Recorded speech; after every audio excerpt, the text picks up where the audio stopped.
Hello students, how are you? All good? तो students, आज हम एक कहानी देखने वाले हैं। उससे पहले हम बता दें कि जीवन अधिक सफल होने के लिए कोई संकल्प करना ज़रूरी होता है। संकल्प मतलब ध्येय, एम, सपना। उस संकल्प को पूरा करने के लिए दृढ़ निश्चय करके हम अपनी मंजिल तक पहुंच सकते हैं। यह इस कहानी में बताया गया है। तो चलिए हम कहानी देखते हैं। पाठ क्रमांक 7। पाठ का नाम है जहाँ चाह वहाँ राह। Page number 18। इस पाठ की लेखिका है अनुराधा मोहिनी। इनका हम परिचय कराते हैं आपको। इनका जन्म 21 सितंबर 1961 नागपुर तथा महाराष्ट्र में हुआ। अनुवाद के क्षेत्र में अनुराधा मोहिनी जी ने अमूल्य योगदान दिया है और उनके परिभाषित कोशों की निर्मित में भी सहभाग है उनका। वैचारिक एवं ललित पुस्तकों का संपादन भी किया है उन्होंने। तो इस प्रस्तुत कहानी में लेखिका ने क्या बताया है कि संकल्प शक्ति से असंभव काम को भी संभव किया जा सकता है। ये प्रेरणा इस कहानी में दी गई। तो चलिए हम कहानी पढ़ते हैं। आप टेक्स्ट बुक में ध्यान दो, हम पढ़ेंगे और आपको सुनना है और ध्यान देना है। तो चलिए हम स्टार्ट करते हैं कहानी। येसंबा गांव की पाठशाला की घंटी बजी। धुआंधार बरसात हो रही थी। वर्षा के कारण प्रार्थना मैदान पर न होकर कक्षा में संपन्न हुई। तो स्टूडेंट्स, एक गांव है। उस गांव का नाम क्या है? येसंबा। और उस गांव में एक पाठशाला है। तो उस पाठशाला में घंटी बजी, मतलब स्कूल चल रही थी। और उस गांव में बहुत धुआंधार मतलब बहुत ज़ोर से, बड़े ज़ोर से बारिश हो रही थी।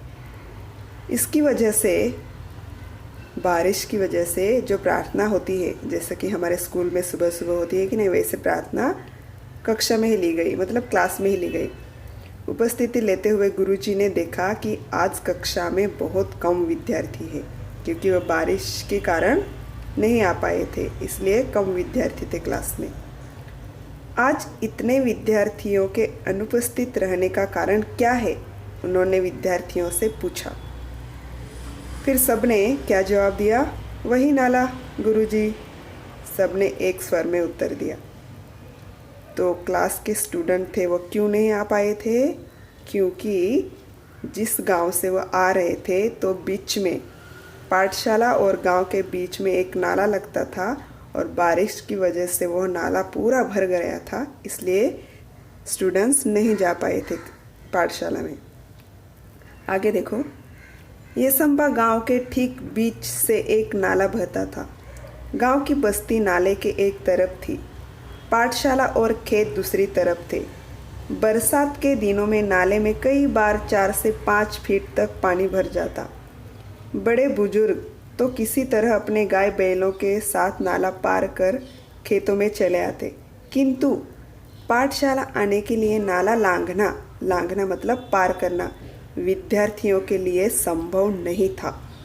क्यों नहीं संभव था? क्योंकि छोटे बच्चे अगर नाला पार करके आते तो वो डूब जाते, क्योंकि वो नाला पूरा भर जाता था 4 से 5 फीट तक, इसलिए उनको नाला पार करना असंभव था। जब जब जोरों की बारिश होती, उस दिन कक्षा में विद्यार्थियों की उपस्थिति पर असर पड़ता। असर मतलब परिणाम, क्योंकि वो लांघ के नाला पार करते नहीं आ सकते थे, इसलिए वो नहीं आ रहे थे पाठशाला में। अनेक बार विद्यार्थी पूरे सप्ताह पाठशाला नहीं जा पाते। क्यों नहीं जा पाते? क्योंकि जोरों की बारिश से वह नाला भर जाता। अनेक बार विद्यार्थी पूरे सप्ताह पाठशाला नहीं जा पाते। इसके चलते गांव में बरसात, नाले में भरा पानी, पाठशाला से छुट्टी, येसंबा की यही कहानी। यह गीत गांव में प्रचलित हो गया था। कौन सा गीत? गांव में बरसात, नाले में भरा पानी, पाठशाला से छुट्टी, येसंबा की यही कहानी। ये गीत हर कोई गा रहा था, मतलब फेमस हो चुका था। पाठशाला में अनुपस्थिति का विद्यार्थियों की पढ़ाई पर बहुत बुरा प्रभाव पड़ता। अच्छी श्रेणी लाने वाले विद्यार्थी भी वार्षिक परीक्षा में पीछे रह जाते। सब परेशान थे, पर क्या करते, मार्ग असंभव था। असंभव में मूल शब्दों को संभव होता है। यही संभावना एक दिन एकाएक काम कर गई। कौन सी संभावना? संभावना मतलब कल्पना। हुआ ये कि उस दिन भारी वर्षा के कारण यसंबा के अधिकांश विद्यार्थी पाठशाला नहीं जा पाए थे। दोपहर बाद बरसात थोड़ी रुकने पर चौपाल में बरगद के पेड़ के नीचे चबूतरे पर बैठे हुए आपस में बातचीत कर रहे थे। जो स्टूडेंट्स बारिश की वजह से गांव में ही घर में ही रुक गए थे, वो बारिश कम होने के बाद वो एक बरगद के पेड़ के नीचे चबूतरे पे बात कर रहे थे कि हम ऐसा क्या कर सकते हैं कि हम स्कूल जा पाए। तो देखो वो क्या बातचीत कर रहे थे। तभी तुषार ने कहा, अरे इस बरगद के पेड़ में भूत है, यहाँ क्यों बैठे हो? भूत वूत सब कोरी कल्पना है और बकवास है। क्या हम में से किसी ने भूत देखा है? सब केवल मनगढ़ंत बातें हैं। जूही ने कहकर बातचीत आगे बढ़ी। मनगढ़ंत मतलब ऐसे मन में गड़े हुए अंधश्रद्धा की बातें, बकवास मतलब व्यर्थ बातें। मतलब तुषार ने क्या कहा कि आप जहाँ बैठे हो वहाँ इस पेड़ के नीचे भूत है, लेकिन उनमें से जो जूही थी वो बोली कि आप में से किसी ने भूत देखा है? ये सब अंधश्रद्धा है और ये केवल मनगढ़ंत और बकवास बातें हैं। और ऐसे करके बात आगे बढ़ाई। आज एक और अनुपस्थिति लग गई मेरी। अब तक 14 अनुपस्थितियाँ हो चुकी इस बरसात में, उज्ज्वला ने परेशानी भरे स्वर में कहा। उज्ज्वला ने क्या कहा? इस बारिश की वजह से मैं 14 दिन नहीं जा पाई, अब्सेंट हूँ 14 दिन। और ये ऐसी परेशान थी। मेरी तो कुल उपस्थिति शायद 14 ही होगी, शुभम ने कहा तो सब हंस पड़े। मतलब मैं पूरे टोटल कितने दिन जा पाया था? सिर्फ 14 दिन गया हुआ होगा। लेकिन क्या हम हर बरसात में ऐसे ही चर्चा करते रहेंगे और अपनी पढ़ाई का नुकसान होने देंगे? क्या हम ऐसे ही हाथ पर हाथ धरे बैठे रहेंगे? आशीष ने गंभीर स्वर में पूछा। तो क्या हर साल ऐसा ही चलता रहेगा? ये बारिश आएगी और हम ऐसे ही एब्सेंट रहेंगे, ऐसे ही चलता रहेगा? कुछ तो हल निकालना चाहिए। ऐसे किसने कहा? आशीष ने। हम कर भी क्या सकते हैं, हम तो बच्चे हैं, तुषार ने कहा। सच कहा तुषार तूने, हम बच्चे कर भी क्या सकते हैं, हम बच्चे कर भी क्या सकते हैं। इस वाक्य को गीत की तरह गाकर एक साथ तालियां बजाकर वहाँ बैठे बच्चे जोर जोर से हंसने लगे। हंसो मत, कोई कुछ कर सकता है तो वह हम ही है। आत्मविश्वास भरा यह स्वर दामिनी का था। मतलब उन सारे बच्चों में से दामिनी थी। उन्होंने क्या कहा कि हंसो मत, अगर कुछ करना है तो हमें ही करना पड़ेगा। हर समस्या का निदान संभव है। कोई भी समस्या है तो वह समस्या का समाधान संभव होता है। प्रकृति ने विचार करने के लिए हमें बुद्धि दी है। मुझे विश्वास है कि हम सब मिलकर विचार करेंगे तो कोई न कोई रास्ता अवश्य मिलेगा। ऐसे किसने कहा? सबको दामिनी ने कहा। क्योंकि कोशिश करने वालों की कभी हार नहीं होती। अगर हमारा भी कोई ध्येय ऐसा होता है तो वो हमें करना चाहिए, कोशिश करना चाहिए। ऐसा नहीं कि हार के हम बैठ जाए। अगर हम उस ध्येय को करने के लिए कोई भी परेशानी, कोई भी मतलब संकट आए तो उसको सामना करके हम अपने मंजिल तक अवश्य पहुंच सकते हैं। तो आगे देखो, दामिनी की बातों में बातचीत का माहौल बदल दिया। माहौल मतलब वातावरण बदल दिया। सब सोचते रह गए। हर कोई गंभीर होकर समस्या के हल के बारे में सोचने लगा। हल मतलब निराकरण। हल मिल गया। हम बरसात में भी पाठशाला जा सकते हैं। आशीष की आंखों में चमक और स्वर में उत्साह था। मतलब आशीष ने एक हल निकाल लिया था। कौन सा? देखो कैसे सबने एक साथ पूछा। हम नाले पर पुल बनाएंगे। पुल? मित्रों के स्वर में आश्चर्य को भांपकर आशीष ने आत्मविश्वासपूर्वक उत्तर देते हुए कहा, हाँ पुल। विज्ञान की पुस्तक में हम सब ने पुल की जानकारी पढ़ी है। जब कभी शहर में गए हैं बड़े बड़े पुल देखे भी हैं।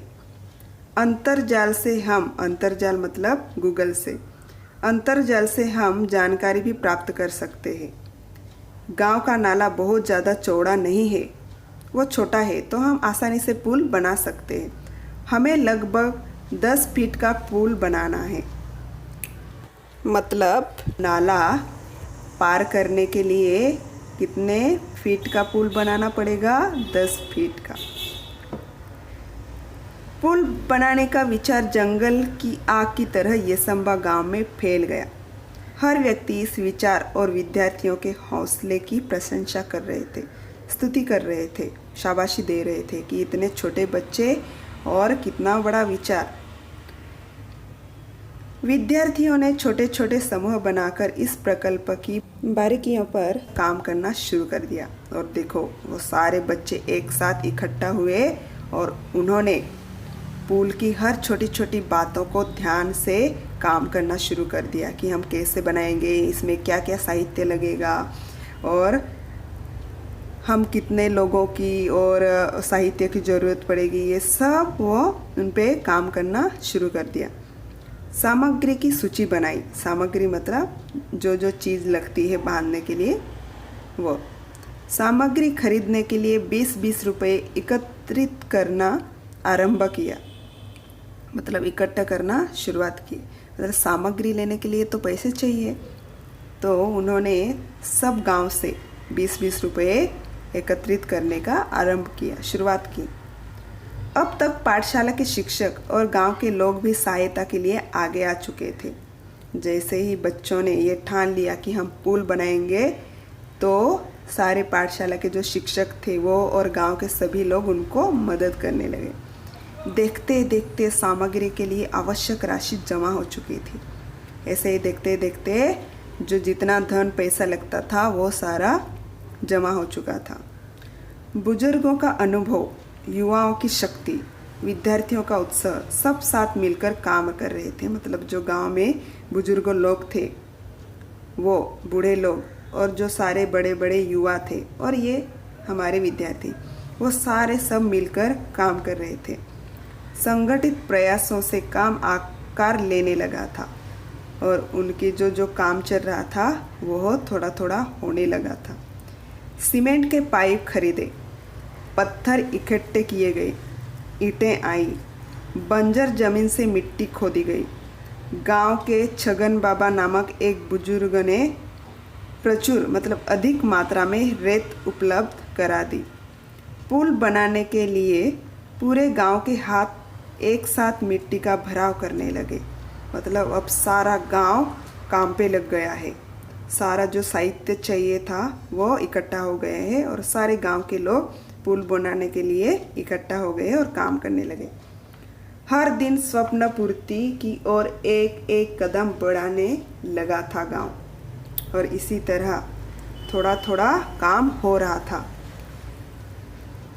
अंततः आनंद की वह सुबह भी आ गई और एक दिन उनका सपना पूरा हो गया, जिस दिन वह पुल बन गया था। वर्षों की कठिनाई दूर हुई। मतलब अनेक साल में जो कठिनाई आती थी बारिश में, वह दूर हो गई। केवल 15 दिनों में ग्रामीण और विद्यार्थियों के सामूहिक श्रमदान से पुल बनकर तैयार हो चुका था। पूरे गांव के लिए यह अद्भुत उपलब्धि थी। सभी ने एकता, संगठन और श्रमदान का महत्व भी समझा था कि एक साथ काम करने से कोई भी काम असंभव नहीं होता, पूरा हो सकता है, लेकिन मेहनत से, लगन से काम करना चाहिए।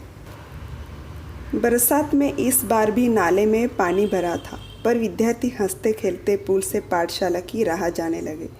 पुल भी विद्यार्थियों के हौसले को दाद देता। मानो मन ही मन वह कह रहा था, जहाँ चाह वहाँ रह। जहाँ चाह वहाँ रह मतलब इच्छा होने पर मार्ग अवश्य मिलता है। फिर जुई ने अपने बड़े भाई की सहायता से पुल के उद्घाटन का वृत्तांत बनाया और संगणक की सहायता से शिक्षा निरीक्षक मतलब एजुकेशन इंस्पेक्टर है उनके सामने प्रस्तुत किया। और इसी तरह उस पुल का उद्घाटन भी हो गया और जो जैसे ही काम का जो वृत्तांत था मतलब कैसे बनाया गया, क्या क्या साहित्य लगा, किसने मदद की, ये सारा वृत्तांत एजुकेशन मिनिस्टर था उनके सामने प्रस्तुत किया और वो भी खुश हो गए। तो स्टूडेंट्स, इस कहानी से हमें क्या सीख मिलती है? इस कहानी से ये सीख मिलती है कि संकल्प शक्ति से असंभव काम को भी संभव कर सकते हैं और कोशिश करने वालों की कभी हार नहीं होती, ये ध्यान रखना। इच्छा होने पर अवश्य मार्ग मिलता है। अगर हम दृढ़ संकल्प करें तो हमारे अपने सपने साकार हो सकते हैं। और एक बात, अंधश्रद्धा से दूर रहना चाहिए। यह सीख हमें इस कहानी से मिलती है। धन्यवाद।